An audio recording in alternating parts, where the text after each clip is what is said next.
O carro entra numa rua de Sarajevo e desacelera. O sol de junho bate nos prédios e, por um instante, tudo parece comum. Gente nas calçadas, soldados e policiais dispersos, a pompa de uma visita imperial tentando parecer natural numa cidade que, para muitos, era o símbolo vivo de uma ferida aberta. Então a história muda de marcha. Um jovem se aproxima do automóvel e atira duas vezes. Em poucas horas, o herdeiro do trono austro-húngaro, o arquiduque Franz Ferdinand, e sua esposa Sophie, duquesa de Hohenberg, estarão mortos. Nos dias seguintes, um império inteiro vai transformar o crime em argumento de Estado. E em poucas semanas, a Europa vai entrar num mecanismo de decisões e mobilizações do qual quase ninguém conseguiria sair sem perder prestígio, alianças ou o próprio poder. A tentação de contar Sarajevo como um dia inevitável é grande, mas o que torna 28 de junho de 1914 realmente instigante é justamente o contrário. O atentado foi uma combinação de política, simbolismo, improviso, falhas concretas e escolhas humanas. E é isso que dá ao episódio a força explicativa que a Primeira Guerra exige. Para compreender por que Sarajevo foi mais do que um assassinato, é preciso começar por onde a narrativa costuma pular. Por que havia um arquiduque em Sarajevo naquele domingo? Por que aquela cidade era tratada como campo minado político? E por que um grupo de jovens acreditou que matar um homem poderia consertar a história? A Bósnia-Hercegovina, e Sarajevo em particular, não eram periferia tranquila. Era um encontro de duas linhas de força. De um lado, o Império Austro-Húngaro, tentando afirmar autoridade sobre territórios e povos diversos.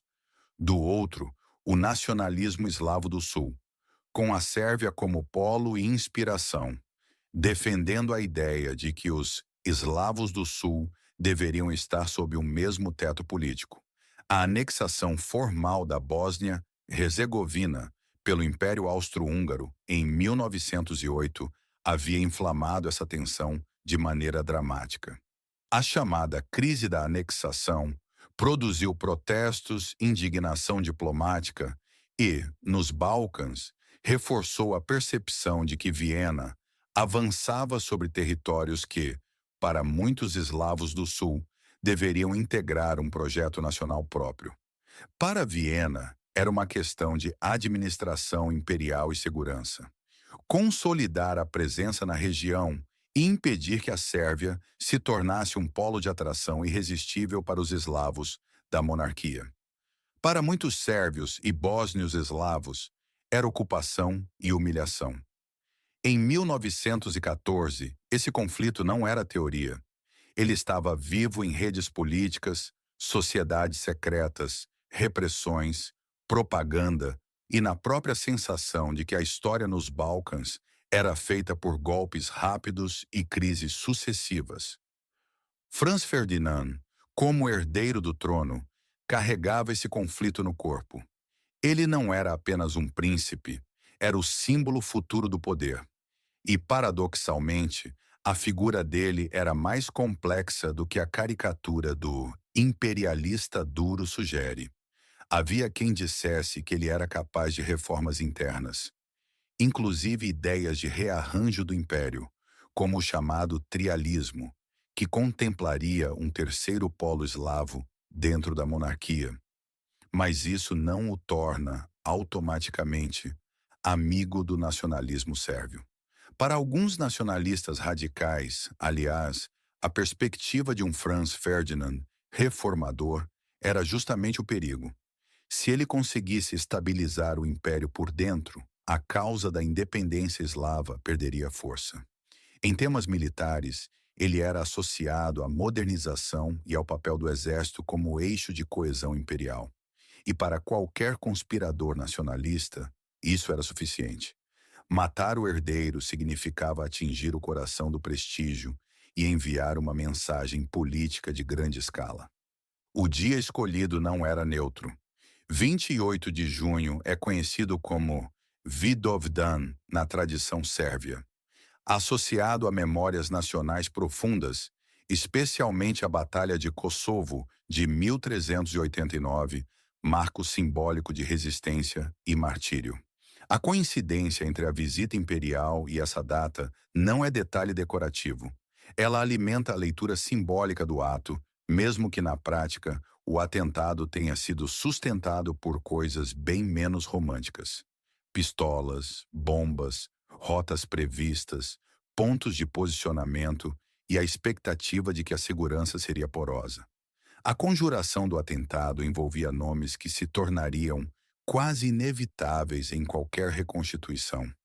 Gavrilo Princip, Nedeljko Čabrinović, Trifko Grabej, Danilo Ilić, Vaso Čubrilović, Svijetko Popović, Muhammad Mehmed Bashit, entre outros participantes da rede local. Esses jovens, na maioria com menos de 20 e poucos anos, compartilhavam um ambiente ideológico e emocional que misturava nacionalismo, frustração com o domínio austro-húngaro e uma disposição para a violência política como instrumento de mudança. Eles são frequentemente associados ao movimento conhecido como Mlada Bosna ou Jovem Bósnia. Não uma organização hierárquica formal, mas uma rede de círculos, grupos de leitura, publicações clandestinas e vínculos pessoais que alimentavam o radicalismo juvenil na região. Um texto de contextualização acadêmica, disponível em material da Universidade do Arizona, descreve a Jovem Bósnia como um movimento de revolucionários adolescentes, imersos em ideias de libertação nacional e sacrifício, muitas vezes inspirados por literatura russa, anarquismo e exemplos de atentados políticos na Europa. A importância desse ambiente é mostrar que Príncipe não era um lobo solitário. Ele estava inserido numa rede de afinidades, com acesso a ideias, contatos e, eventualmente, armas.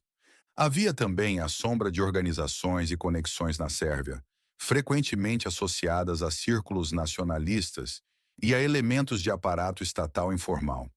O nome que costuma aparecer com mais força é o da Mão Negra, em sérvio Crna Ruka, também conhecida como Ujedinjenje ili Smrt, unificação ou morte.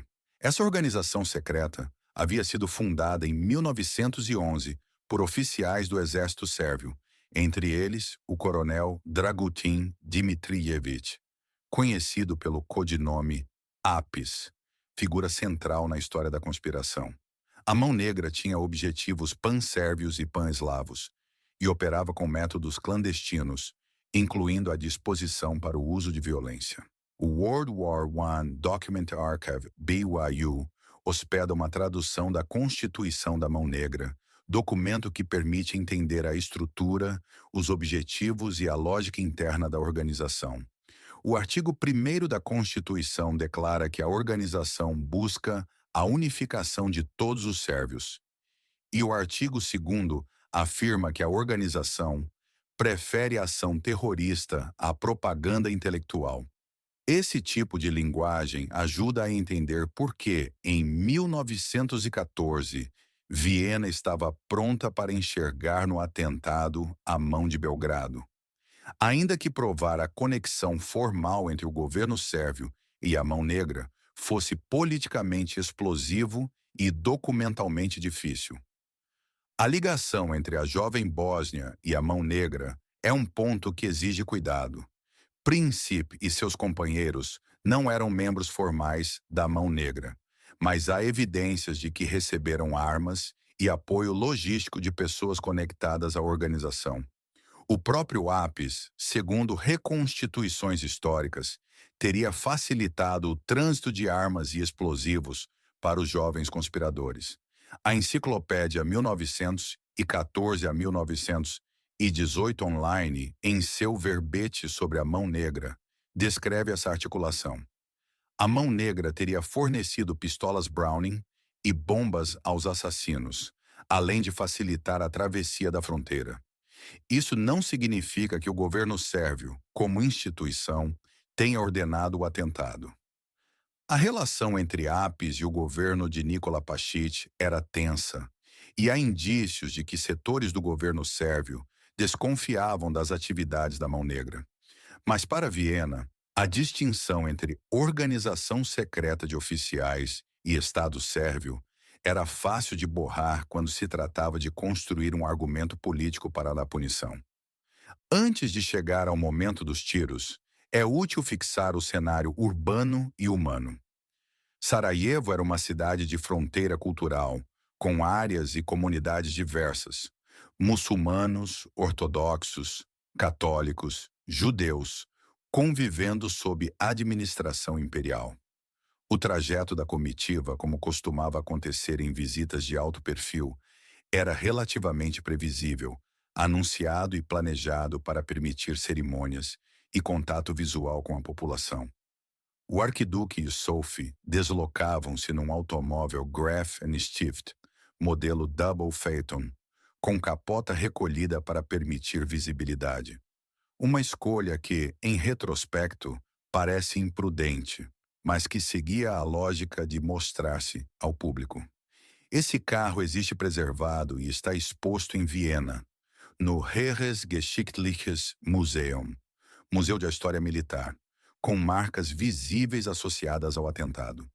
O próprio museu mantém material explicativo sobre o atentado e sobre o veículo, lembrando o caráter gatilho do evento para a crise diplomática subsequente. Esse tipo de fonte não substitui documentos de investigação ou depoimentos, mas ancora a narrativa num registro institucional e material. O atentado ocorreu e deixou vestígios que a cultura pública preservou. O planejamento do ataque, pelo que se reconstitui a partir de relatos e investigações, apostava no óbvio: aproveitar o percurso. A lógica era simples e perigosa: posicionar vários agentes ao longo do trajeto, de modo que, se um falhasse, outro pudesse agir. Os conspiradores se espalharam ao longo do Apel Quai, a avenida que margeia o rio Miljacka, por onde a comitiva passaria. A história do atentado tem uma característica essencial para qualquer roteiro explicativo. Ela não é uma linha reta, e sim uma sequência de falhas e oportunidades. Isso importa porque desmonta a ideia de inevitabilidade. Se uma bomba explode num lugar diferente, se um motorista recebe instruções claras, se uma escolta decide cancelar o restante da agenda, talvez não haja tiros. Mas o que aconteceu foi o que uma cidade tensa, um planejamento imperfeito e uma segurança inconsistente produziram. Uma abertura pequena e decisiva para um indivíduo armado no lugar certo. A comitiva chega a Sarajevo pela manhã e segue para uma série de compromissos oficiais. Por volta das 10 horas, os carros percorrem o Apel Quai. Os conspiradores estão posicionados. Mehmed Bashit, o primeiro da linha, não age.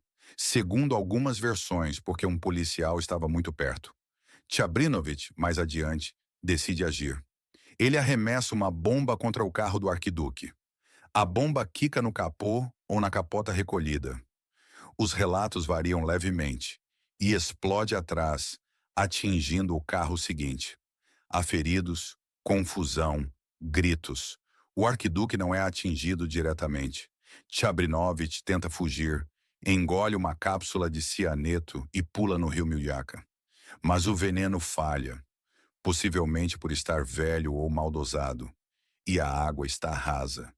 Ele é capturado pela multidão e pela polícia.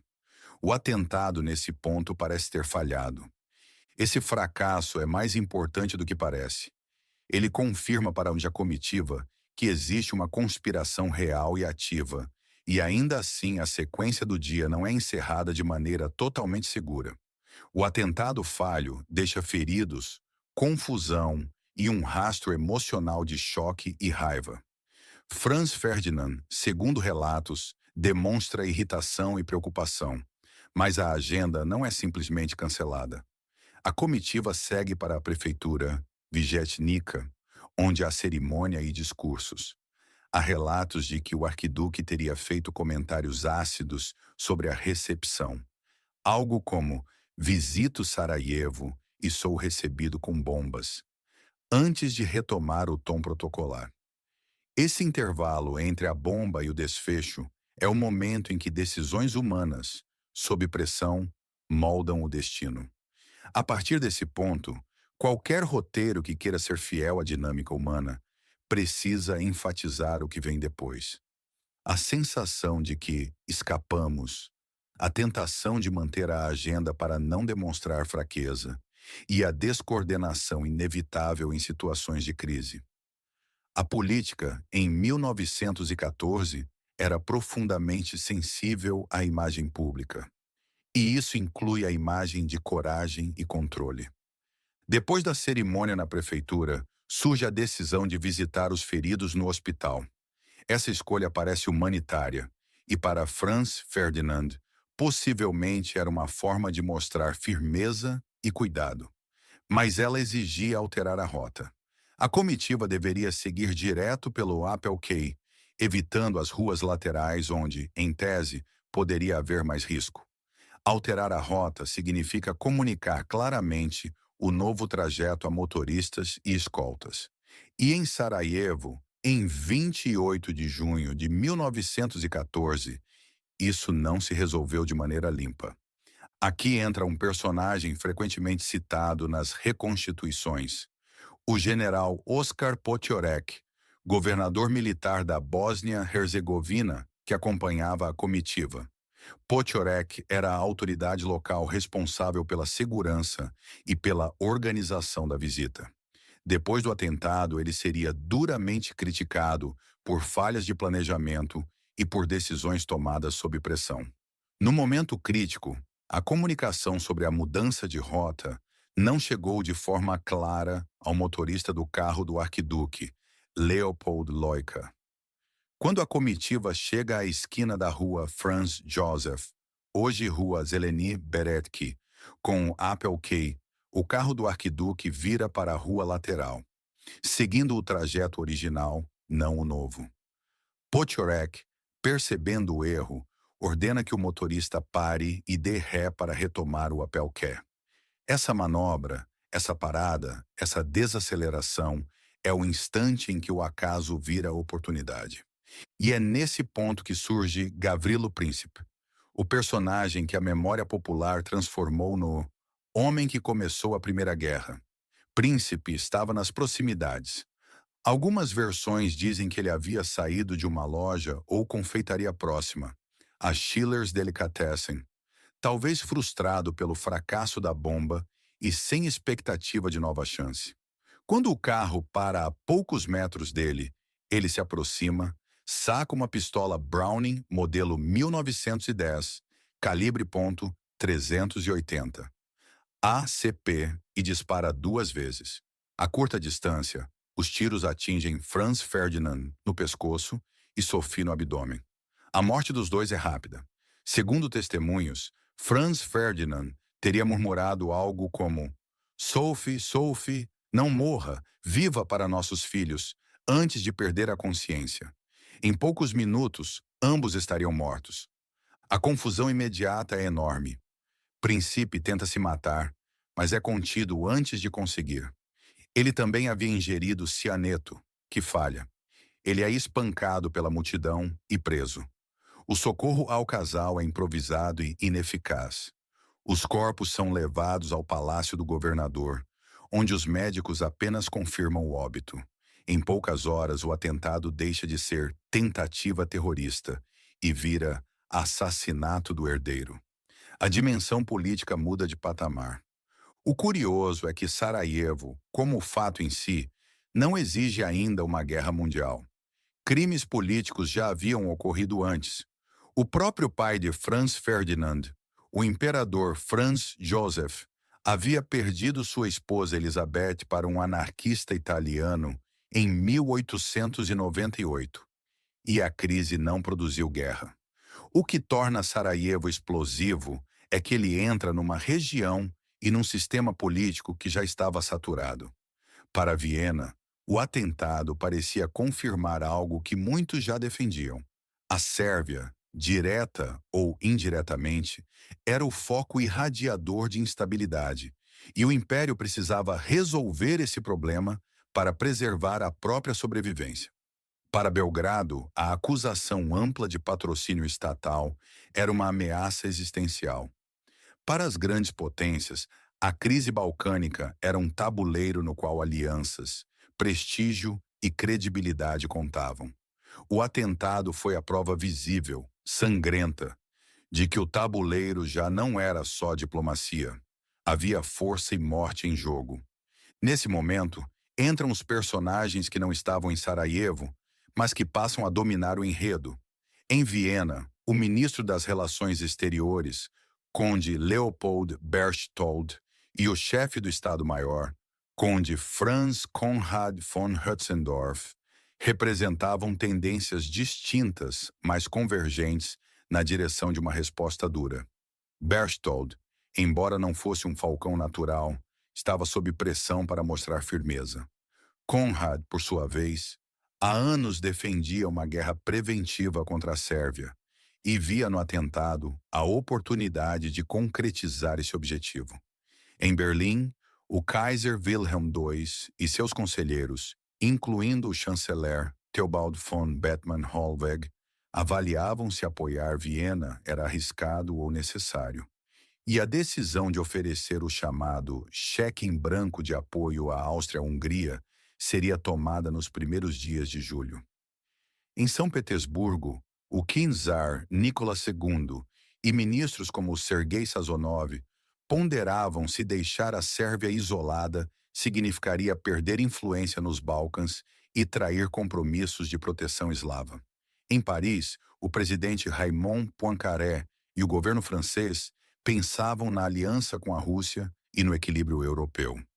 E em Londres, o secretário de Relações Exteriores, Edward Grey, e o governo britânico tentavam entender se a crise ficaria localizada ou se a Europa escorregaria para algo maior. Embora este vídeo seja sobre Sarajevo, é importante introduzir esses nomes como forças que entram em cena logo depois do dia 28, porque o atentado só se torna história mundial quando as chancelerias decidem transformar um crime em um casus belli ou em um teste de alianças.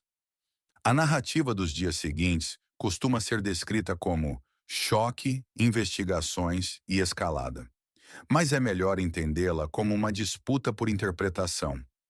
Qual era a pergunta central? Não era quem apertou o gatilho? Isso em pouco tempo é relativamente claro. A pergunta era: o atentado é um ato isolado de radicais locais ou é a ponta de um iceberg patrocinado por Belgrado? A resposta que Viena escolhesse teria consequências. Se fosse isolado, a resposta poderia ser policial e judicial, ainda que dura. Se fosse patrocinado, então a resposta poderia ser militar, e a Sérvia seria enquadrada como inimiga do Império. É aqui que registros sobre princípio tornam-se importantes, mas também perigosos se usados sem critério. Existe um texto bastante difundido e frequentemente citado, Conversations with Gavrilo Princip, associado a anotações do médico Martin Pappenheim, que conversou com Princip na prisão. Pappenheim era um psiquiatra que teve acesso ao jovem assassino durante seu encarceramento, e suas anotações oferecem um vislumbre das motivações do estado mental e das justificativas de Princip. Esse texto circula publicamente e é usado por pesquisadores como um registro de fala e motivação, com todas as limitações de qualquer conversa registrada. Contexto de prisão, mediação do entrevistador, tradução, fidelidade de registro. O valor disso para o roteiro não é transformar Príncipe em psicologia barata, mas mostrar o que aparece com frequência na lógica de conspiradores jovens. A crença de que um ato grande poderia desencadear uma cadeia de eventos favorável, a mistura de nacionalismo, ressentimento e ideia de sacrifício, e a subestimação de como impérios reagem quando são feridos simbolicamente, Príncipe, nas conversas com Pappenheim, teria expressado que não se arrependia do ato, que via a si mesmo como um patriota e que acreditava que a morte do arquiduque ajudaria a causa da libertação eslava. Ele também teria negado intenção de matar Sophie, afirmando que mirava apenas em Franz Ferdinand e em Potiorek.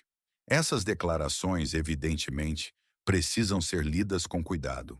São palavras de um prisioneiro, em contexto de interrogatório médico, possivelmente consciente de que suas falas poderiam ser usadas. Mas elas ajudam a compor o perfil de um jovem que via a violência política como instrumento legítimo e que, ao menos em suas próprias palavras, não demonstrava remorso. O julgamento dos conspiradores ocorreu em Sarajevo, em outubro de 1914, já com a guerra em curso. Príncipe, por ser menor de idade no momento do crime, ele tinha 19 anos, não poderia ser condenado à morte pela lei austro-húngara. Ele foi sentenciado a 20 anos de prisão, a pena máxima permitida para sua faixa etária. Chabrinovich e Grabej receberam sentenças semelhantes.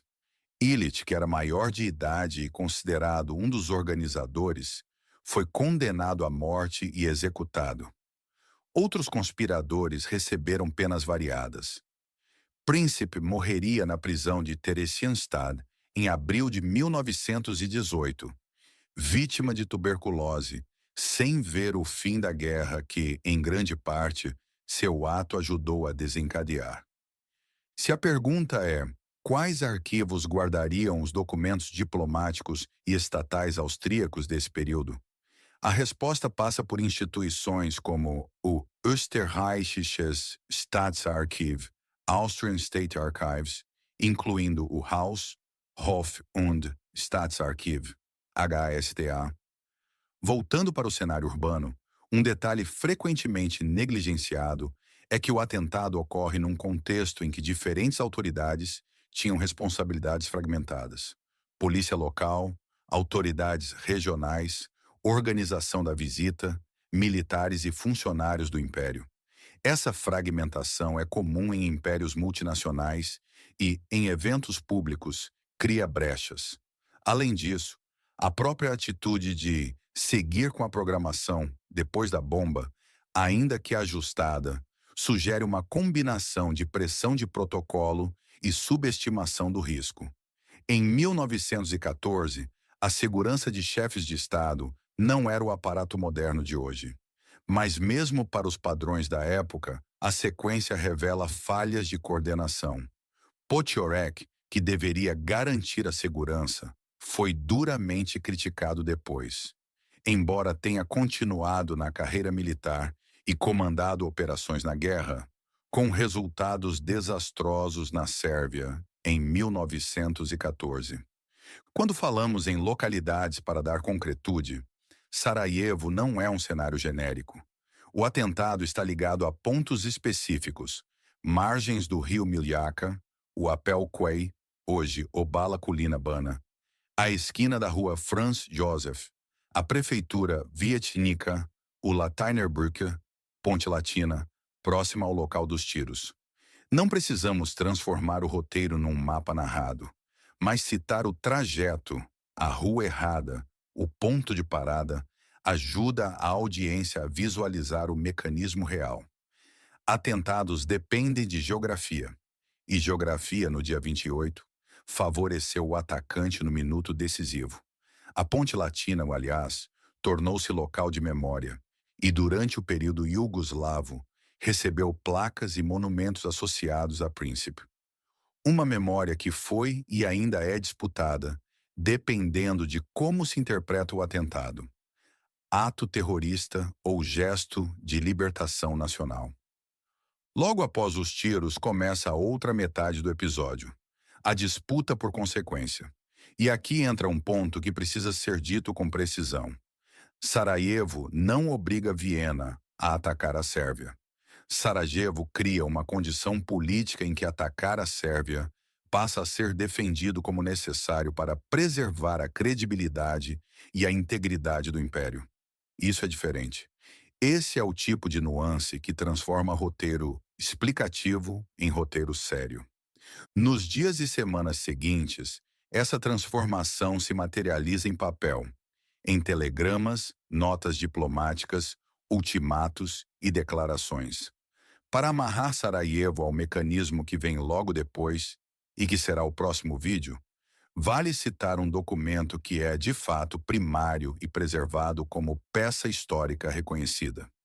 O telegrama austro-húngaro declarando guerra à Sérvia em 28 de julho de 1914, registrado no programa Memory of the World da Unesco. Ele funciona como marcador concreto. Um mês depois do atentado, o Estado formalizou a guerra. Para deixar claro que não estamos mitificando Sarajevo, é importante destacar o que o atentado não foi. Não foi uma declaração automática de guerra. Não foi um comando central único que apertou um botão. Foi um ato violento, planejado por uma rede, executado com erros e oportunidades, e depois traduzido em linguagem de Estado por governos que já estavam prontos para usar a crise. A diferença entre violência política e guerra mundial é justamente o que acontece nas semanas seguintes. Chancelerias, planos de mobilização, alianças e medo. Ainda assim, seria um erro minimizar o impacto psicológico do atentado sobre o Império Austro-Húngaro. A morte do herdeiro é um choque que atinge o orgulho e a estabilidade. Em impérios, prestígio é cola. Quando o prestígio sangra, as facções que defendem a força ganham voz. E isso não é abstrato. Significa que, nas reuniões internas, a opção pela punição militar passa a ser apresentada como única saída. Se a Sérvia não for punida, a leitura seria a de que o império está fraco e vulnerável, incentivando novos desafios internos.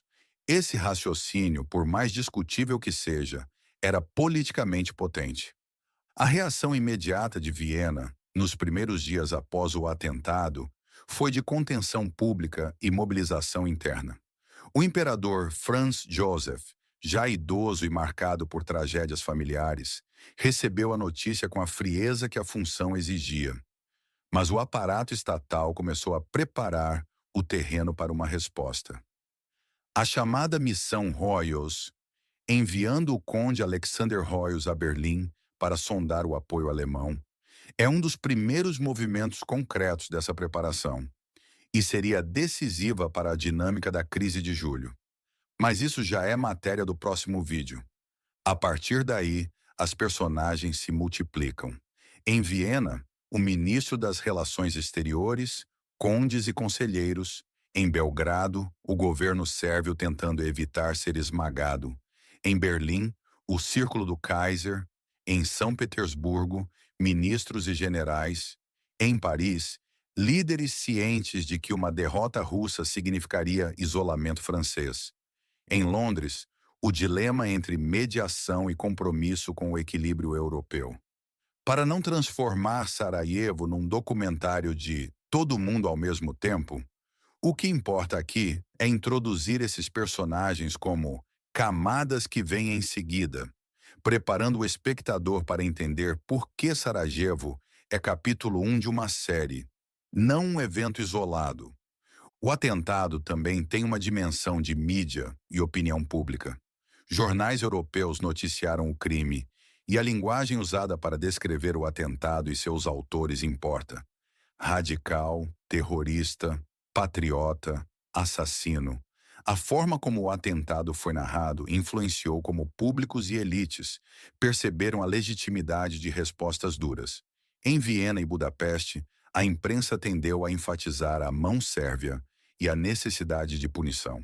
Em Belgrado, o tom era de negação de responsabilidade estatal e de preocupação com as consequências. Em Paris, Londres e São Petersburgo, a cobertura variava entre condenação do ato e preocupação com a estabilidade europeia. Periódicos de 1914 são um tipo de fonte primária riquíssima para entender a temperatura do momento. Muitos estão digitalizados em bibliotecas nacionais e podem ser consultados para enriquecer a pesquisa. O que o espectador precisa levar dessa história, ao final, é uma compreensão clara. Sarajevo foi um choque num sistema já tenso. A ordem europeia de 1914 parecia estável porque tinha tratados, alianças e protocolos diplomáticos. Mas ela era frágil porque dependia de decisões rápidas e de credibilidade, e porque a mobilização militar era entendida como linguagem de força. O atentado rompeu a camada de verniz e expôs as engrenagens. E mesmo que você retire de Sarajevo qualquer romantização, o fato bruto permanece. 2 tiros, disparados num cruzamento urbano, deram aos governos uma justificativa e um pretexto para colocar em marcha decisões que já eram imaginadas há anos nos estados maiores e gabinetes. Por isso, quando alguém diz a Primeira Guerra começou com um tiro, a correção não é negar o tiro, é explicar o que o tiro fez. Ele não criou rivalidades imperiais, não escreveu planos de guerra, não fabricou munição, não desenhou alianças. Ele forneceu o evento que permitiu que elites políticas fizessem o que muitos já consideravam inevitável ou desejável: redefinir o equilíbrio pela força. Sarajevo é o ponto em que política e violência se fundem de maneira visível e a partir do qual a diplomacia entra numa contagem regressiva.